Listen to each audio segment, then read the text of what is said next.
ನೀವೇನಾದರೂ ಬಾಯಿ ಕೆಟ್ಟೋಗಿದೆ, ನಾನು ಪಾನಿಪುರಿ ತಿನ್ನಬೇಕು, ಗೋಲ್ಗುಪ್ಪ ತಿನ್ನಬೇಕು ಅಂತ ನೀವೇನಾದರೂ ಔಟ್ಸೈಡ್ ಹೋದರೆ ಆ ಪಾನಿಪುರಿ ಹೆಂಗೆ ತಯಾರಾಗುತ್ತೆ, ಗೋಲ್ಗುಪ್ಪ ಹೆಂಗೆ ತಯಾರಾಗುತ್ತೆ ಅಂತ ನಾನು ತೋರಿಸ್ತೀನಿ ಬನ್ನಿ.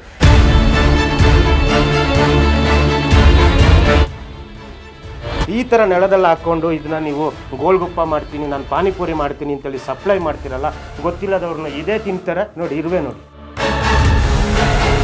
ಇಂಥ ಬೂಸ್ಟ್ ಇದ್ದ ಬಟ್ಟೆನ ಒಗಿತಾರೆ, ಒಗೆದು ಇಂಥ ಕೊಳ್ಕು ಜಾಗದಲ್ಲಿ ಒಣಗಕ್ಕೆ ಹಾಕ್ತಾರೆ. ಇದನ್ನೇ ತಗೊಂಡೋಗಿ ಒಳಗಡೆ ಪಾನಿಪುರಿ ಮಾಡುವಂಥ ವ್ಯವಸ್ಥೆ ಇದೆ.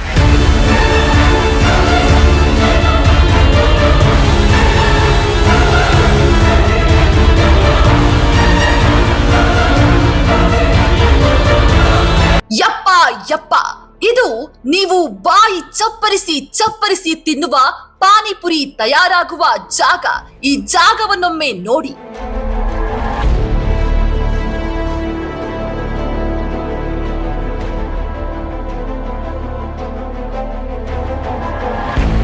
ಇದು ರಾಜಧಾನಿ ಮಂದಿಗೆ ಹುಳಿ ಸಿಹಿ ರುಚಿ ಕೊಡೋ ಟೇಸ್ಟಿ ಪಾನಿಪುರಿ ರೆಡಿಯಾಗೋ ರೀತಿ.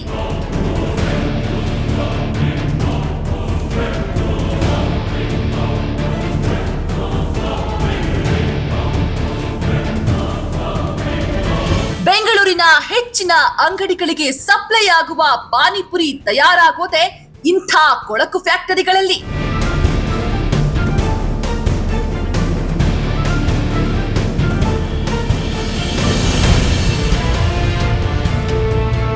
ಈ ಡರ್ಟಿ ಸೀಕ್ರೆಟ್ ನ ನಮ್ಮ ನಾಡಿನ ಜನತೆಗೆ ತಿಳಿಸುವ ಸಲುವಾಗಿಯೇ ವಿಜಯ ಟೈಮ್ಸ್ ನ ಗೇಟ್ ಕ್ರಾಶ್ ತಂಡ ಬೆಂಗಳೂರಿನ ರಾಜರಾಜೇಶ್ವರಿ ನಗರದಲ್ಲಿ ಕೊಳಕು ಪಾನಿಪುರಿ ಫ್ಯಾಕ್ಟರಿ ಒಳಗೆ ನುಗ್ಗಿತು. ನಂತರ ಅಲ್ಲಿನ ಕರಾಳ ಸತ್ಯವನ್ನ ಬಯಲು ಮಾಡಿತು. ಇಲ್ಲಿ ನೋಡಿ ಯಾವ ರೀತಿ ಪಾನಿಪುರಿ ತಯಾರಿಸಲಾಗ್ತಿದೆ ಅಂತ. ಇದನ್ನ ಮನುಷ್ಯರು ತಿಂದ್ರೆ ರೋಗ ಬರೋದು ಗ್ಯಾರಂಟಿ. ಕತ್ತಲ ಕೋಣೆಯಲ್ಲಿ ಯಾವುದೇ ಸ್ವಚ್ಛತೆ ಇಲ್ಲದೆ ಗಬ್ಬು ಗಬ್ಬಾಗಿ ತಯಾರಾಗುತ್ತೆ ಪಾನಿಪುರಿ. ಎಷ್ಟು ಕೊಳ್ಕಾಗಿ ಮಾಡ್ತಾ ಇದೀರಲ್ಲ ಸರ್, ಒಂದು ಮನಸತ್ವ ಬೇಡ ಸರ್. ಅದೇ ಪಾನಿಪುರಿ ಹಾಕ್ತೀರಾ, ಹಂಗೆ ತುಳ್ಕೊಂಡು ಹೋಗ್ತೀರಾ ನೋಡಿ ಹೆಂಗೆ ಮಾಡ್ತಾರೆ ಅಂತ. ಹಿಂಗೆಲ್ಲ ಬಿಟ್ಟರೆ ಹಿಂಗೆ ಸರ್, ಮಕ್ಕಳು ತಿನ್ನೋಂಥದ್ದು ನೋಡಿ, ಅಲ್ಲಿ ಕೆಳಗಡೆಯಿಂದ ಎತ್ತುತ್ತಾರೆ ಮತ್ತೆ ಹಾಕ್ತಾರೆ ನೋಡಿ. ಪಾನಿಪುರಿ ಗೋಲ್ಗುಪ್ಪ ಏನಾದರೂ ನಿಮಗೆ ಇಷ್ಟ, ನಾನು ತಿಂತೀನಿ ಅಂತ ಏನಾದರೂ ಇದ್ದರೆ ಇದು ಫಸ್ಟ್ ಈ ಸ್ಟೋರಿ ನೋಡಿ ನೋಡಿ ಹೆಂಗೆ ಮಾಡ್ತಾ ಇದ್ದಾರೆ ಅಂತ. ಹೆಂಗ್ ಬೇಕು ಹಂಗ್ ಮಾಡ್ತಾರೆ. ಒಂದು ಹ್ಯಾಂಡ್ ಗ್ಲೌಸ್ ಬೇಡವಾ, ಗ್ಲೌಸ್ ಇಲ್ಲ.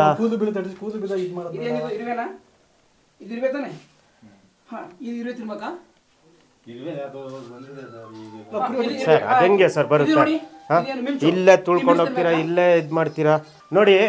ನೀವೇನಾದರೂ ಬಾಯಿ ಕೆಟ್ಟೋಗಿದೆ, ನಾನು ಪಾನಿಪುರಿ ತಿನ್ನಬೇಕು, ಗೋಲ್ಗುಪ್ಪ ತಿನ್ನಬೇಕು ಅಂತ ನೀವೇನಾದರೂ ಔಟ್ಸೈಡ್ ಹೋದರೆ ಆ ಪಾನಿಪುರಿ ಹೆಂಗೆ ತಯಾರಾಗುತ್ತೆ, ಗೋಲ್ಗುಪ್ಪ ಹೆಂಗೆ ತಯಾರಾಗುತ್ತೆ ಅಂತ ನಾನು ತೋರಿಸ್ತೀನಿ ಬನ್ನಿ ನೋಡಿ. ಎಷ್ಟು ಮಾಡ್ಕೊಳ್ಳಿ, ಇವಾಗ ಮಾಡ್ಕೊಳ್ಳಿ. ಎಷ್ಟು ಗಲೀಜಾಗಿದೆ, ಎಷ್ಟು ಕೊಳ್ಕಾಗಿದೆ. ಇವರು ಅದೇ ನೆಲದಲ್ಲಿ ಹಾಕ್ತಾರೆ, ಇರುವೆ ಇದೆ. ಆದರೂ ಕೂಡ ಮಕ್ಕಳು ತಿನ್ನುವಂಥ ಪದಾರ್ಥನ ಕೂಡ ಇವರು ಒಂದು ಸ್ವಚ್ಛತೆನೇ ಇಲ್ಲ. ಲೈಸೆನ್ಸ್ ಅಂತೂ ಇಲ್ಲವೇ ಇಲ್ಲ ಇವರಿಗೆ, ಒಂದು ಸ್ವಚ್ಛತೆನೂ ಕೂಡ ಇಲ್ಲ ನೋಡಿ. ಇದನ್ನ ಹೈಜಿನಿಕ್ ಅಂತ ನೀವು ಏನಾದರೂ ರೋಡ್ ಸೈಡಲ್ಲಿ ಫುಡ್ ತಿಂದರೆ ನೋಡಿ ನೋಡಿ ಇಷ್ಟು ಪ್ಯಾಕೆಟ್ ಮಾಡಿರ್ತಾರೆ. ಇದೆಲ್ಲ ನೋಡಿ, ಒಂದು ಹೈಜಿನಿಕ್ ಇಲ್ಲ. ಇನ್ನೊಂದು ಇವರು ಬಳಸುವಂಥ ಎಣ್ಣೆ ಕೂಡ ಕಪ್ಪಾಗಿರುತ್ತೆ. ಅಂದರೆ ಅದರಲ್ಲೇ ಹಾಕೋದು, ಅದರಿಂದನೇ ತೆಗೆಯೋದು. ಇದನ್ನ ನೋಡಿ ಇಷ್ಟು ಚೆನ್ನಾಗಿ ಮಾಡಿ ಮಾರ್ಕೆಟ್ಗೆ ಕಳಿಸ್ತಾರೆ. ಅಂದರೆ ಬೆಂಗಳೂರಲ್ಲಿ ಇರುವಂಥ ಏನು ಪಾನಿಪುರಿ ಅಂಗಡಿ ಇದೆ, ಗೋಲ್ಗುಪ್ಪ ಅಂಗಡಿ ಇದೆ, ಇಲ್ಲಿಂದ ಸಪ್ಲೈ ಆಗುತ್ತೆ. ಇಷ್ಟು ಹಿಂಗೆ ಹಾಕಿದ್ರೆ ಹೆಂಗೆ ಸರ್, ನೀವೇ ಹೇಳಿ ಸರ್. ಹಾಂ ನೋಡಿ, ಇಲ್ಲಿ ಕಸ ಬಿದ್ದಿದೆ, ಅದಕ್ಕೇನು ಅಂತಿಲ್ಲ. ಈ ಕೊಳ್ಕಾಗಿದೆ ಬಟ್ಟೆ. ಇದನ್ನ ಮಕ್ಕಳು ತಿನ್ನೋದು ಸರ್, ಮಕ್ಕಳು ಲೇಡೀಸು ತಿಂತಾರೆ. ಏನೋ ಬಾಯಿ ಕೆಟ್ಟೋಗಿದೆ, ಅಪ್ಪ ಅಮ್ಮನ ಕರ್ಕೊಂಡು ನನಗೆ ರೋಡಲ್ಲಿ ಪಾನಿಪುರಿ ತಿನ್ನಿಸಿ, ಗೋಲ್ಗುಪ್ಪ ತಿನ್ನಿಸಿ ಅಂತ ಹೋಗ್ತಾರೆ. ನೋಡಿದ್ರೆ ನೀವು ವಿಷ ತಿನ್ನಿಸ್ತೀರಲ್ಲ ಸರ್. ವಿಷ ತಿನ್ನಿಸ್ಬಿಟ್ಟು ನೀವು ನಾನು ಬಿಸ್ನೆಸ್ ಮಾಡಬೇಕು ಅಂತ ಇದೆಯಾ ಹೇಳಿ ನೀವು. ಒಂದು ಲೈಟ್ ಇಲ್ಲ ಸರ್, ಲೈಟ್ ಇಲ್ಲ. ಇಲ್ಲಿ ಒಂದು ಹುಳ ಬಿದ್ದರೆ ಹೆಂಗೆ ಗೊತ್ತಾಗುತ್ತೆ ನಿಮಗೆ, ನೀವೇ ಹೇಳಿ. ಲೈಟ್ ಇದೆಯಾ ಹೋಗಲಿ, ಕಾಣುತ್ತಾ? ಒಂದು ಪದಾರ್ಥ, ಆಹಾರ ಪದಾರ್ಥ ಮಾಡಬೇಕು ಅಂದರೆ ಅಲ್ಲೊಂದು ವ್ಯವಸ್ಥೆ ಬೇಕು. ಆ ವ್ಯವಸ್ಥೆನೇ ಇಲ್ಲ, ಲೈಟೇ ಇಲ್ಲ ಅಂದಮೇಲೆ ನೀವು ಹೆಂಗೆ ಬಿಸ್ನೆಸ್ ಮಾಡ್ತೀರಾ? ಇಷ್ಟು ಏನು ಲಕ್ಷಾಂತರ ವ್ಯವಹಾರ ಮಾಡ್ತೀರಾ, ಇಡೀ ಬೆಂಗಳೂರಿಗೆ ಕಳಿಸ್ತೀರಾ. ಎಷ್ಟೋ ಸರ್, ಅದು ₹1 ₹2 ಆಗಿರಲಿ ಸರ್, ₹1000 ಸರ್, ಹಂಗೆಲ್ಲ ಹೇಳ್ಬಾರ್ದು ಸರ್. ₹1000 ಆಗಿರಲಿ ಸರ್, ನಾನು ಹೇಳ್ತಿರೋದು ₹1000 ಆಗಿರಲಿ. ನಾನು ಜಾಸ್ತಿ ಬೇಡ, ₹1000ಗೂ ಅದಕ್ಕೆ ಬೇಕಲ್ವಾ, ಏನಾದರೂ ನೀವು ವ್ಯವಸ್ಥೆ ಮಾಡ್ಕೋಬೇಕಲ್ವಾ. ಲೈಸೆನ್ಸು ಇಲ್ಲ. ಈ ಥರ ನೆಲದಲ್ಲಿ ಹಾಕ್ಕೊಂಡು ಇದನ್ನ ನೀವು ಗೋಲ್ಗುಪ್ಪ ಮಾಡ್ತೀನಿ, ನಾನು ಪಾನಿಪುರಿ ಮಾಡ್ತೀನಿ ಅಂತೇಳಿ ಸಪ್ಲೈ ಮಾಡ್ತೀರಲ್ಲ, ಗೊತ್ತಿಲ್ಲದವ್ರನ್ನ ಇದೇ ತಿಂತಾರೆ. ನೋಡಿ ಇರುವೆ ನೋಡಿ, ಸತ್ತು ಬಿದ್ದಿದೆ ಇರುವೆ. ಬನ್ನಿ ಸರ್, ನಾನೇ ತೋರಿಸ್ತೀನಿ, ಬನ್ನಿ ಸರ್. ನಾನು ಹಾಕಿದೆ ಇದು ಇರುವೆ ನೋಡಿ. ಇರುವೆ ಸಮೇತ ನೀವು ತಿನ್ನಿಸ್ತೀರಾ. ಅದ್ರಲ್ಲಿ ಹುಳ ಬಿದ್ರೇನೂ ಗೊತ್ತಾಗಲ್ಲ, ಕರೆಂಟ್ ಇಲ್ಲ ಇಲ್ಲಿ. ಹಾಂ, ನೀವು ನೋಡಿ ಸಾಕ್ಷಿ ಸಮೇತ ನಾನು ತೋರಿಸ್ತಾ ಇದ್ದೀನಿ. ಇರುವೆ ಬಿದ್ದಿದೆ, ಅದನ್ನು ಕೂಡ ಇವರು ಗೋಲ್ಗುಪ್ಪ ಪಾನಿಪುರಿ ಮಾಡ್ತಾರೆ. ಇದಕ್ಕೇನಂತೀರಾ ಸರ್? ಇದಕ್ಕೆ ಆನ್ಸರ್ ಕೊಡಿ.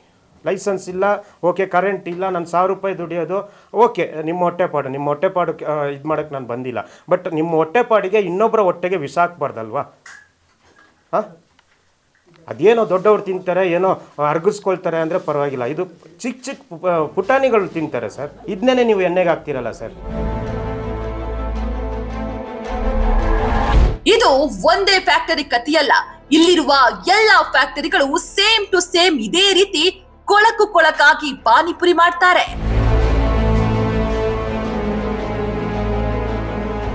ಇರುವೆ ಜಿರಳೆ ಇದ್ರೂ ಡೋಂಟ್ ಕೇರ್. ಬೂಸ್ಟ್ ಹಿಡಿದ ಬಟ್ಟೆಯಲ್ಲೇ ಪೂರಿ ತಯಾರು.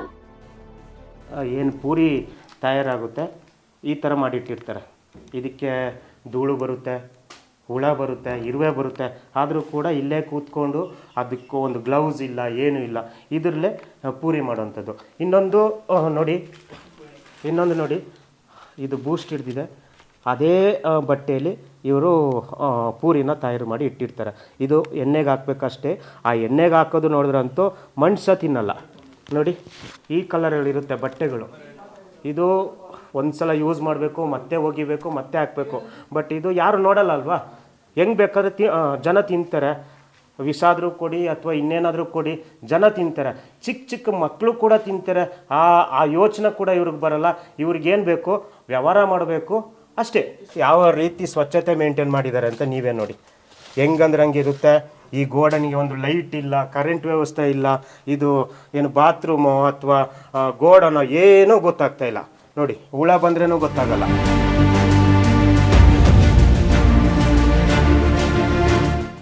ಆಯಿಲ್ ಅಲ್ಲ, ಇಂಜಿನ್ ಆಯಿಲ್. ಯಪ್ಪ ಪೂರಿ ಮಾಡುವ ಎಣ್ಣೆ ನೋಡಿ, ಮರುಬಳಕೆ ಮಾಡಿ ಇಂಜಿನ್ ಆಯಿಲ್ ತರ ಕಪ್ಪಾಗಿದೆ. ಇಂಥ ಎಣ್ಣೆಯಲ್ಲಿ ನೀವು ಪಾನಿಪುರಿ ಆಗಿರ್ಬೋದು ಅಥವಾ ಗೋಲ್ಗುಪ್ಪ ಆಗಿರ್ಬೋದು, ನೀವು ಇಷ್ಟಪಟ್ಟು ರುಚಿಯಾಗಿರುವಂಥ ತಿನ್ನುವಂತಹ ಪಾನಿಪುರಿ ಮಾಡುವಂಥ ಎಣ್ಣೆ ಇದೇ ಜಾಗದಿಂದ, ಏನು ರಾಜರಾಜೇಶ್ವರಿ ನಗರ ಏರಿಯಾದಿಂದ ಇಡೀ ಬೆಂಗಳೂರಿಗೆ ಸಪ್ಲೈ ಆಗುತ್ತೆ. ಇಂಥ ಪಾನಿಪುರಿ ನೋಡಿ, ಡೆಡ್ಲಿ ಆಗಿದೆ ಇದು. ಇವರು ಪಾನಿಪುರಿ ತಿನ್ನಿಸ್ತಾ ಇಲ್ಲ, ವಿಷ ತಿನ್ನಿಸ್ತಾ ಇದ್ದಾರೆ ಜನಗಳಿಗೆ. ಫ್ಯಾಕ್ಟರಿಗಳಿಗೆ ಲೈಸೆನ್ಸ್ ಇಲ್ಲ, ಅಧಿಕಾರಿಗಳಿಗೆ ಗೊತ್ತೇ ಇಲ್ವಾ? ಇನ್ನೊಂದೇನಂದ್ರೆ ಇವ್ರ ಹತ್ರ ಲೈಸೆನ್ಸೇ ಇಲ್ಲ. ಇಲ್ಲಿ ಸುತ್ತಮುತ್ತ ಸ್ಲಮ್ ಇದೆ. ಸ್ಲಮ್ಮಲ್ಲಿ ಒಂದು ಫ್ಯಾಕ್ಟ್ರಿ ಮಾಡಿರ್ತಾರೆ. ಆ ಫ್ಯಾಕ್ಟ್ರಿಗಳಿಗೆ ಒಂದಕ್ಕೂ ಲೈಸೆನ್ಸ್ ಇಲ್ಲ. ಅಂದ್ರೆ ಆಹಾರ ಅಧಿಕಾರಿಗಳು ಏನು ಮಾಡ್ತಾರೆ, ಇಲ್ಲಿ ಒಂದು ಫ್ಯಾಕ್ಟ್ರಿ ನಡೀತಾ ಇದೆ, ಇಷ್ಟೊಂದು ದೊಡ್ಡ ಮಟ್ಟದಲ್ಲಿ ಪಾನಿಪುರಿ ಮಾಡ್ತಾ ಇದ್ದಾರೆ ಅನ್ನೋವಂಥದ್ದು ಇವ್ರಿಗೆ ಗಮನಕ್ಕೆ ಬಂದಿಲ್ವಾ? ನಾವು ಕರಿತೀವಿ, ಬನ್ನಿ ನಮ್ಮ ಜೊತೆ ಕಾರ್ಯಾಚರಣೆಗೆ ಬನ್ನಿ ಅಂತ. ಅಂದರೆ ಫುಡ್ ಆಫೀಸರ್ ಅವರು ಬರೋದೇ ಇಲ್ಲ. ಯಾಕೆಂದರೆ ಇವರಿಗೆ ಲಂಚ ಹೋಗುತ್ತಲ್ವ. ಅವ್ರ ಮಕ್ಕಳು ಆರಾಮಾಗಿರಬೇಕು, ಬಡವ್ರ ಮಕ್ಕಳು ಬೀದಿ ಬದಿಯಲ್ಲಿ ತಿಂದು ಈ ಥರ ಕ್ಯಾನ್ಸರ್ ಬರಬೇಕು. ಅಂದರೆ ಅಧಿಕಾರಿಗಳು ಮಾತ್ರ ಜೋಬು ತುಂಬಿದ್ರೆ ಸಾಕು ಇವರಿಗೆ.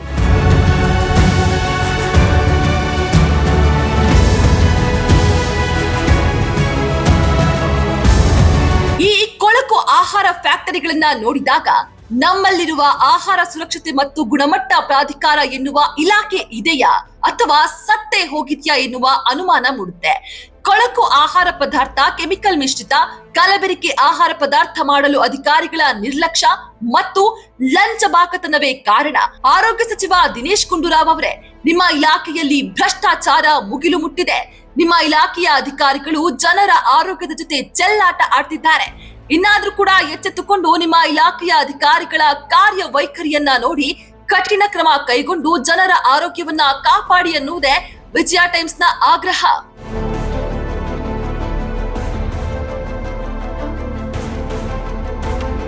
ಪ್ರಶಾಂತ್ ಮತ್ತು ಕುಮಾರ್, ವಿಜಯ ಟೈಮ್ಸ್ ಬೆಂಗಳೂರು. ನಿಮ್ಮ ನೆಚ್ಚಿನ ವಿಜಯ ಟೈಮ್ಸ್ ಆಪ್ ಇದೀಗ ಗೂಗಲ್ ಪ್ಲೇಸ್ಟೋರ್ನಲ್ಲೂ ಲಭ್ಯ.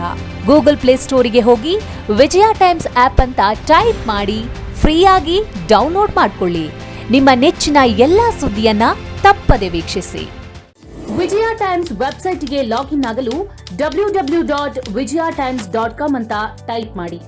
ಯೂಟ್ಯೂಬ್ಗೆ ವಿಸಿಟ್ ಮಾಡಲು ವಿಜಯ ಟೈಮ್ಸ್ ಅಂತ ಟೈಪ್ ಮಾಡಿ. ಫೇಸ್ಬುಕ್, ಟ್ವಿಟರ್, ಇನ್ಸ್ಟಾಗ್ರಾಮ್ ಅನ್ನ ವಿಜಯ ಟೈಮ್ಸ್ ಅಂತ ಟೈಪ್ ಮಾಡಿ ಫಾಲೋ ಮಾಡಿ.